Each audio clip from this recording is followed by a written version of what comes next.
Good morning, beloveds. I want to apologize. I said that we would start the living science of mind on Monday, and I ended up having to take 2 of my cats to the vet. It was an emergency situation, and one of them was because we needed to let Gabby cross the rainbow bridge. So it was a messy day. I didn't get around to it, and I'm still messy today, which is why I'm telling you why I wasn't able to do it yesterday. But here we are. So let's do the housekeeping, and then we will start the living the science mind. And all the housekeeping is me reminding you we are Creative Life Spiritual Center. The website is creativelife.org. The constant contact email is info@creativelife.org. It gets you 1 email a week unless something unusual happens. And it's a blind CC, so nobody will get your email. Tells you what's going on for the week and the month, and the hot links are hot. If it says click here now, it'll take you right to the information or the person that can help you get it. The other part of the housekeeping is the social media, because you're watching this on a social media. What we would like to remind you to do is we don't monetize the social media. So what we ask you to do is go like, subscribe, share, follow, comment, because it bumps us in the algorithms, and we would appreciate that. So if you can do that, we are Creative Life Spiritual Center or Creative Life Spark, depending on which social media you are looking at. And I am the running Rev Ryan across all of the social medias that I am on. And I would appreciate it if you would do that for me too. So, especially because it lets me go live on the Running Rev if I have over 100 followers, and I've got 101. So, like, I'm teetering on the edge. So I'd appreciate that. All right. Where was I? Oh, I guess let's talk about the living of the science of mind. This is a series of essays that were part of Ernest's, wow, I've got a lot of, did not realize I had so many in here.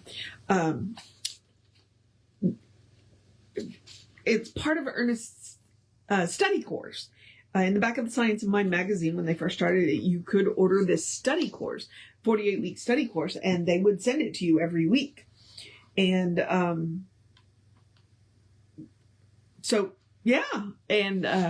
it's not well known, and it's been out of print for a while.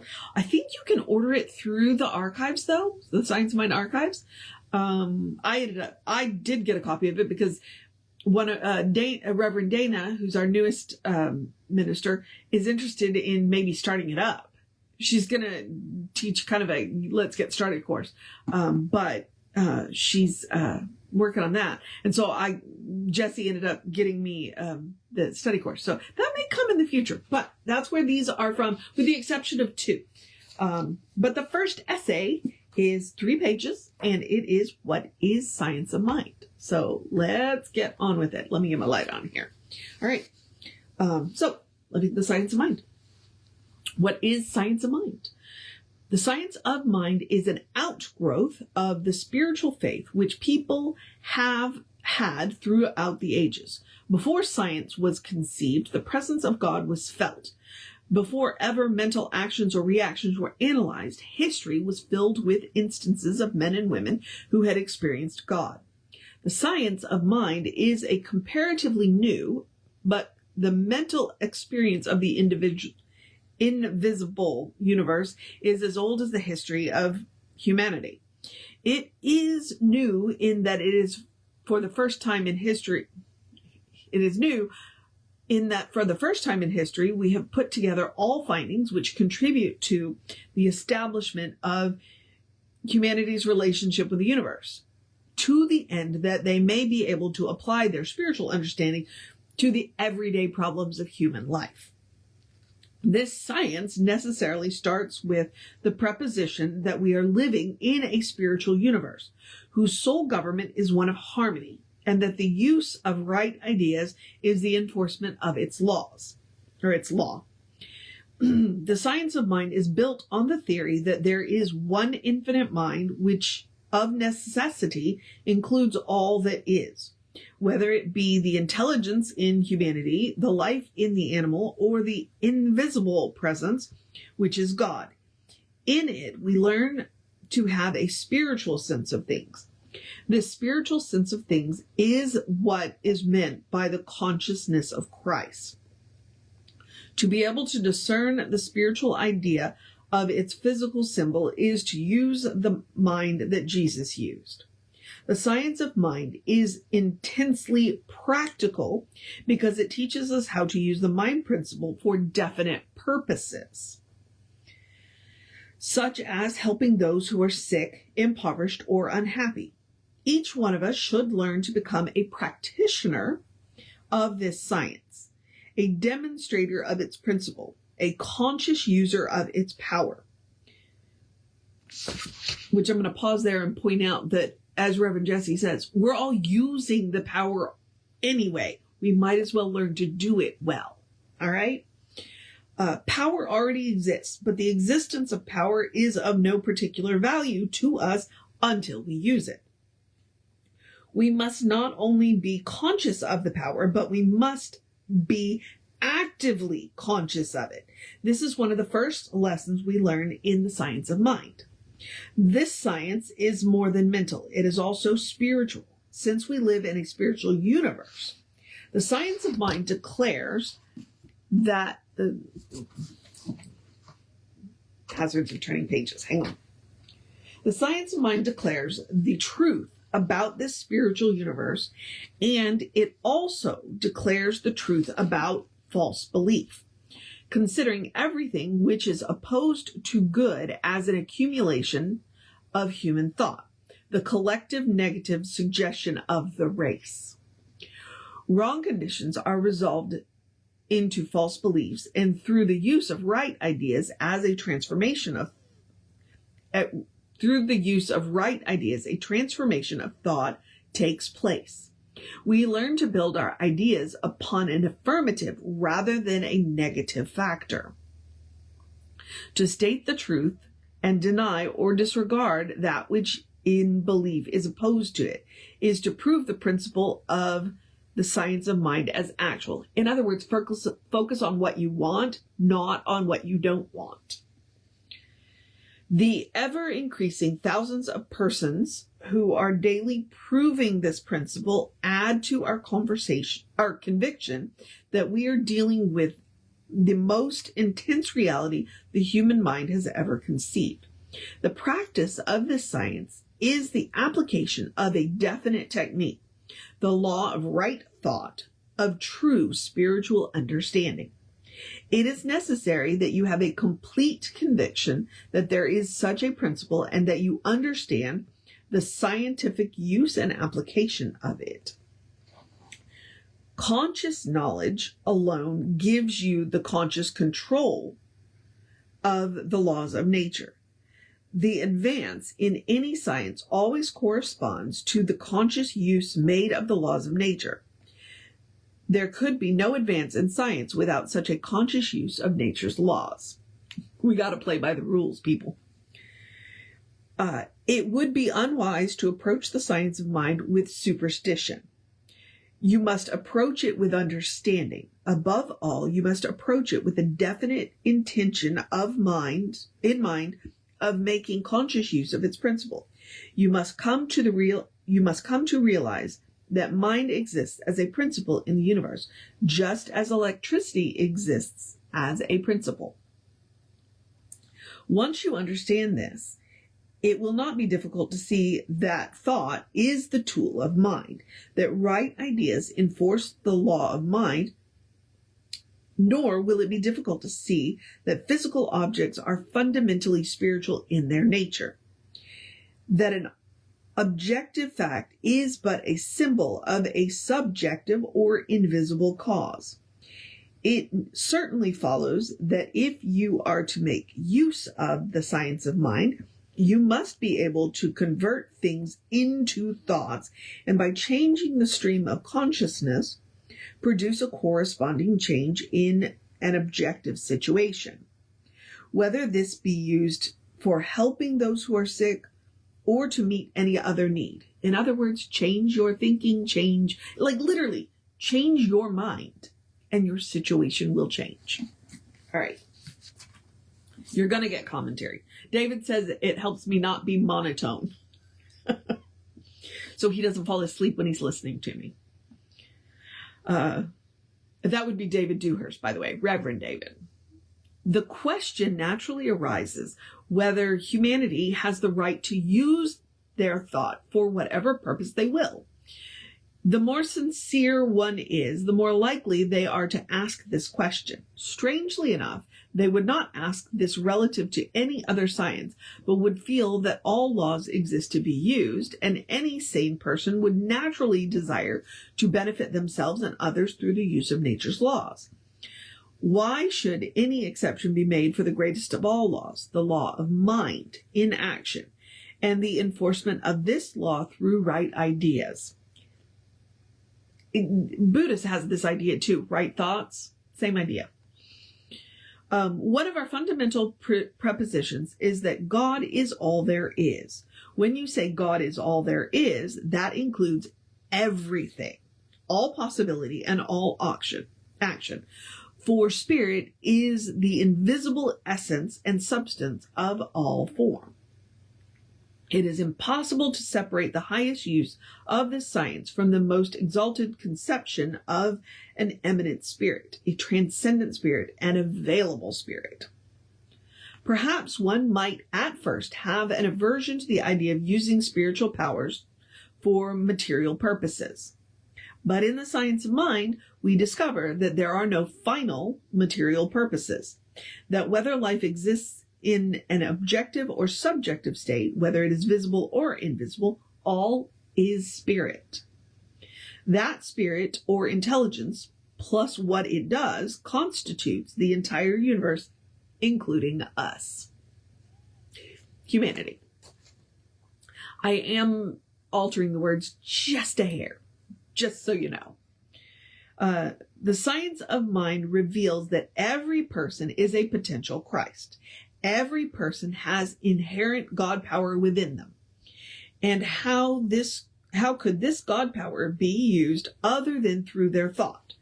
Since it would be impossible for a person to act as an intelligent being unless they could first think, the very idea of humanity supposes a center of consciousness, a center of thought activity. The science of mind reveals that this center of God activity within each one is a complete and unique manifestation of the parent mind, that the power of God does actually exist in us, in humanity. It is the basic proposition in our philosophy that we live in a mental or spiritual universe and that things can be resolved into thoughts. This is the foundation upon which all scientific practice must be established, and when you are able to establish this premise in your own thought, you at once find yourself equipped with the instrument through which you can change your environment.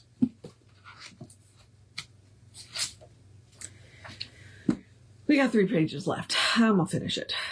The science of mind does not deny the physical universe. The objective universe is the body of God. That body includes our physical being. In reality, every idea of our physical being is a divine idea. The misconception of the spiritual universe causes our universe to appear separated from God, or from good. And in fact, we experience this separation. But that which is a fact in experience is not necessarily true in principle. Bondage cannot be conceived by the divine, and yet we all know that bondage is part of humanity's experience. In trying to seek a solution for this enigma, we must either conclude that there is an ultimate good and an ultimate evil in the universe, or we must conclude that there is but one ultimate, which is good, and that this ultimate, by its very nature and by our very nature, is compelled to appear to each one of us in the form of our belief. If you can accept this proposition, it will be easy enough for you to see how it is that false beliefs bind humanity. That which binds is false belief and not the truth.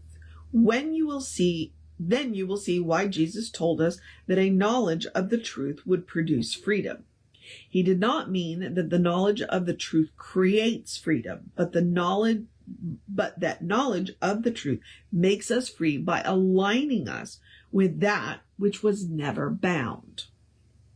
If we accept the foregoing conclusion as true, it follows that the divine creative principle is already perfect, having neither confusion nor chaos within it.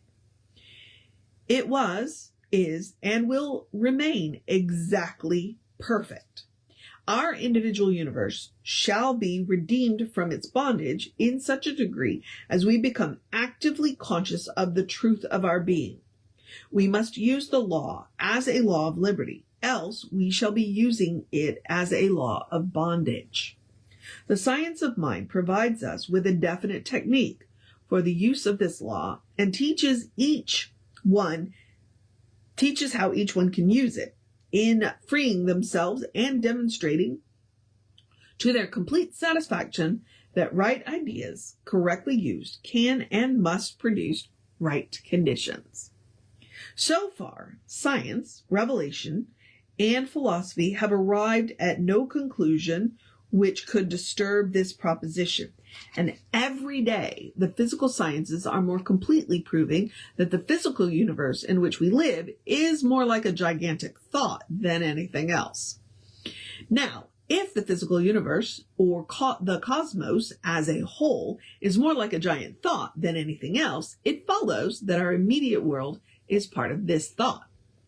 How amazed we all should be if we awoke from some fine morning, not only with the absolute conviction that this is so, but also with the inner insight which would enable us to see exactly what it means.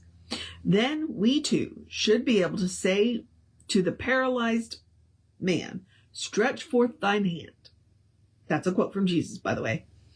But before we can do this, we must see the principle of freedom instead of the belief in a paralysis of this principle. The science of mind is a reinterpretation of the universe by a process of thought which Jesus used. Very important to know that. We learn that there is one body, the body of right ideas. Jesus sensed this body of God, which included humanity's body, as a perfect, harmonious unit. And he realized that the evil which binds humanity is not a principle within itself, nor a thing of itself, and most certainly not a person, but merely a false system of thought. He understood that his knowledge of good annihilated that which denied good. This fundamental fact he clearly brought out in his teaching. The truth known is followed by the truth demonstrated.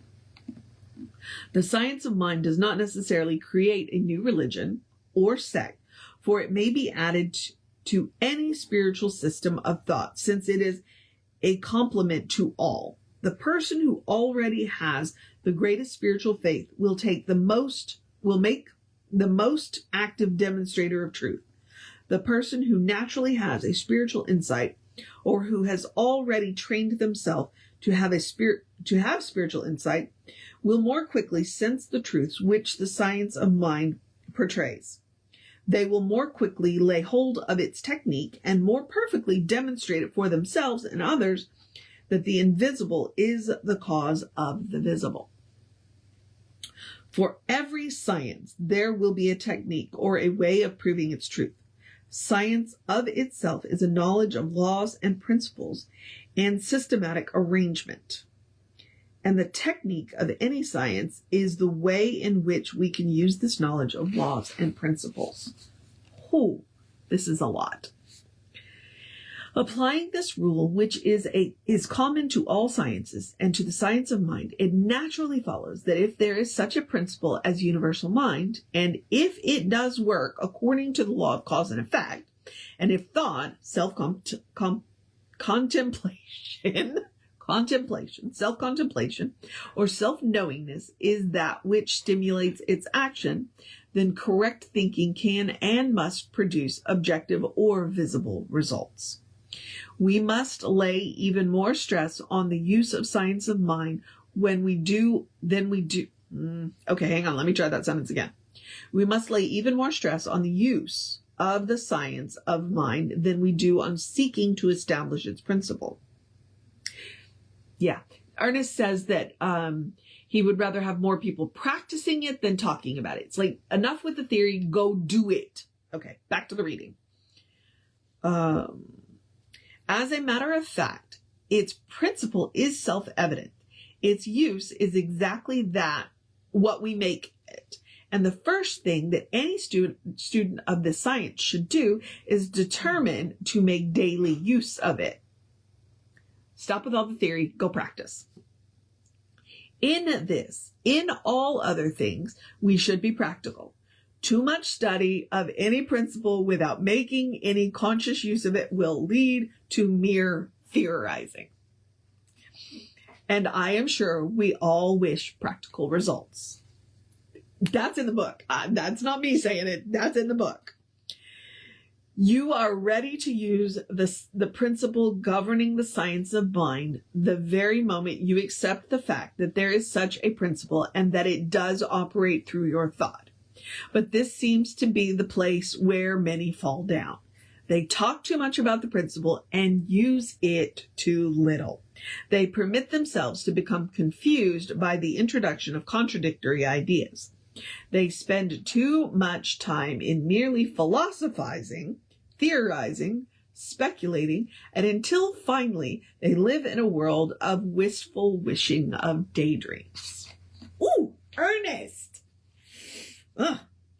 You must come to see that the science of mind is an actual principle to be definitely used, that no matter how much good may exist in the universe, only as much good can come to you as you can conceive.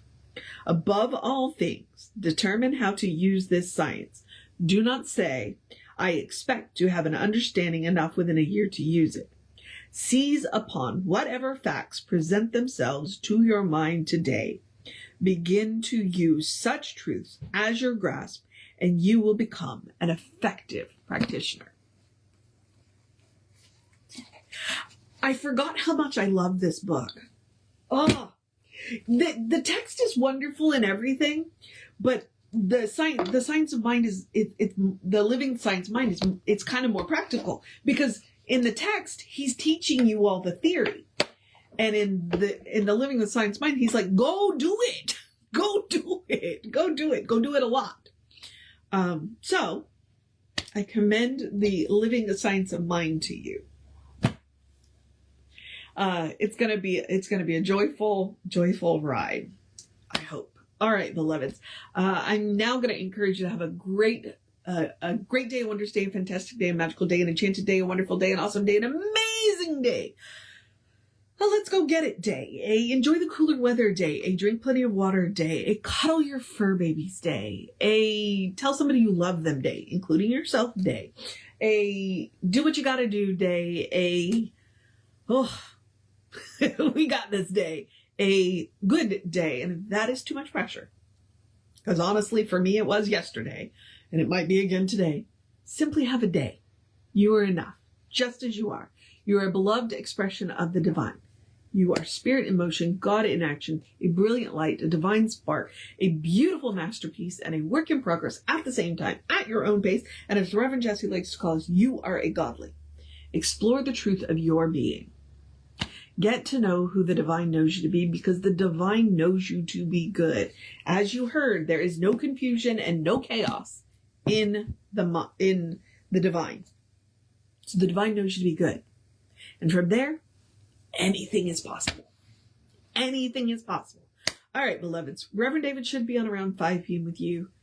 I will be back with you around 9:15 tomorrow. We will tackle the second essay. Take care of yourself. Know that you are loved, and I will see you next time.